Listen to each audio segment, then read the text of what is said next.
இன்று குருவார பிரதோஷமும் சிவராத்திரியும் இணைந்த நன்னாள். ஈசனாரையும் குரு பகவானையும் வழிபடுவது சிறப்பு. மாத சிவராத்திரி. ஒவ்வொரு மாதமும் சிவராத்திரி வருவதுண்டு. சிவராத்திரி என்பது சிவனாருக்கு மிகவும் உகந்த இரவு என்று கூறுவார்கள். இந்த நாளில் சிவபெருமானை வணங்குவதன் மூலம் வாழ்வின் அனைத்து வளங்களையும் பெற இயலும். மாத சிவராத்திரி நாளில் விரதமிருந்து சிவனை வழிபட்டால் மகத்தான பலன்கள் கிடைக்கும் என்பது ஐதீகம். தன்னை நாடி வரும் பக்தர்களுக்கெல்லாம் அருள்மழை பொழியச் செய்வார் எம்பெருமான். குருவார பிரதோஷம். ஒவ்வொரு பிரதோஷமும் மகத்துவம் நிறைந்தது. பௌர்ணமி மற்றும் அமாவாசைக்கு 3 தினங்களுக்கு முன்பு திரையோதசி திதியில் பிரதோஷம் வரும். குருவாரம் என்று கூறப்படும் வியாழக்கிழமையில் பிரதோஷம் வருவது மிகவும் சிறப்பு வாய்ந்தது. இந்த நாளில் ஆலயம் சென்று சிவபெருமானை வணங்கி அபிஷேக பொருட்களை வாங்கி கொடுத்தால் தைரியமும் தன்னம்பிக்கையும் அதிகரிக்கும் என்பது நம்பிக்கை. இன்றைய தினம் பிரதோஷ பூஜைகளில் பங்கேற்றால் கஷ்டங்கள் காணாமல் போகும், தோஷங்கள் நீங்கும், திருமண தடைகள் விலகி மாங்கல்ய பலன் கிடைக்கும். இந்த நாளில் மாலை பொழுதில் அருகிலுள்ள சிவாலயத்திற்கு சென்று நந்திதேவர், சிவபெருமான் மற்றும் குருவாரம் என்பதால் நவகிரகத்தில் உள்ள குரு பகவான், கோஷ்டத்தில் உள்ள குரு தட்சிணாமூர்த்தி முதலானோரை கண்ணார கண்டு மனதார பிரார்த்தனை செய்யுங்கள். இன்று மாலை 4:30 மணி முதல் 6:30 மணி வரை பிரதோஷ காலம் ஆகும். இந்த நேரத்தில் சிவாலயத்தில் உள்ள நந்தி தேவருக்கு 16 வகையான அபிஷேகங்கள் நடைபெறும். இயன்றால் சந்தனம், பால், தயிர், திரவியப்பொடி, பன்னீர், தேன் முதலிய அபிஷேக பொருட்களை வழங்கி தரிசிக்கலாம்.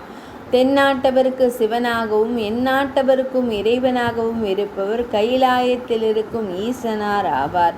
சிவபெருமானின் மந்திரத்தை துதிப்போர்க்கு வினைகள் அனைத்தும் நீங்கும். சிவபெருமானை முறையாக வழிபடுபவர்களுக்கு உலக வாழ்வில் அனைத்து இன்பமும் கிடைக்க பெற்று இறுதியில் மீண்டும் பிறவா நிலையான முக்தி பேறு கிடைக்கிறது. அப்படி எல்லா வகையான நன்மைகளையும் தருகின்ற சிவ வழிபாடு செய்வதற்குரிய அற்புத தினமாக பிரதோஷ தினங்கள் இருக்கின்றன. சிவராத்திரி மற்றும் பிரதோஷம். மாத சிவராத்திரி என்பது மாதந்தோறும் ஈசனாரை வழிபடும் அற்புத திருநாள். பிரதோஷம் என்பதும் சிவ வழிபாட்டிற்குரிய அருமையான நாள். சிவராத்திரியும் பிரதோஷமும் இணைந்து வருவது மிகவும் சிறப்புக்குரியது, பல மடங்கு பலன்களை வழங்கக்கூடியது. அந்த வகையில் மாத சிவராத்திரியும் பிரதோஷமும் இணைந்த இந்த நாளில் விரதமிருந்து ஈசனாரை வழிபட்டால் கஷ்டங்கள் நீங்கி பல நன்மைகள் வந்து சேரும். இந்த அற்புதமான நன்னாளில் அருகிலுள்ள சிவாலயத்திற்கு சென்று மாலை 4:30 மணி முதல் 6 மணி வரையிலான நேரத்தில் நடைபெறும் பிரதோஷ பூஜையை தரிசனம் செய்யலாம். இயன்றளவு அபிஷேக பொருட்களை வழங்கலாம். நந்தி தேவருக்கு அருகம்புல்லும் சிவபெருமானுக்கு வில்வமும் சாற்றி மனதார பிரார்த்தனை செய்யலாம். பிரதோஷம் மற்றும் சிவராத்திரி ஆகிய இரண்டும் சேர்ந்து வரும் நாளில் சிவபெருமானை வழிபடுவதால் சிக்கல்களும் இன்னல்களும் தீரும், கஷ்டங்களும் கவலைகளும் காணாமல் போகும் என்பது உறுதி. பிரதோஷ தினங்களில் அபிஷேகத்திற்கு தேவையான பொருட்களை வழங்கலாம். வில்வ இலைகளை கொண்டு சிவனாரை வழிபடுவது சிறப்பான பலன்களை தரும். பிரதோஷ தினங்களில் அன்னதானமாக தயிர் சாதம் வழங்குவது இன்னும் பலம் சேர்க்கும். பசுவிற்கு உணவிடுங்கள், சந்ததி சிறக்க வாழலாம். சிவபெருமானின் நாமத்தை மட்டும் உச்சரியுங்கள். நந்தியை மறைத்து கொண்டு சிவபெருமானை வணங்காதீர்கள்.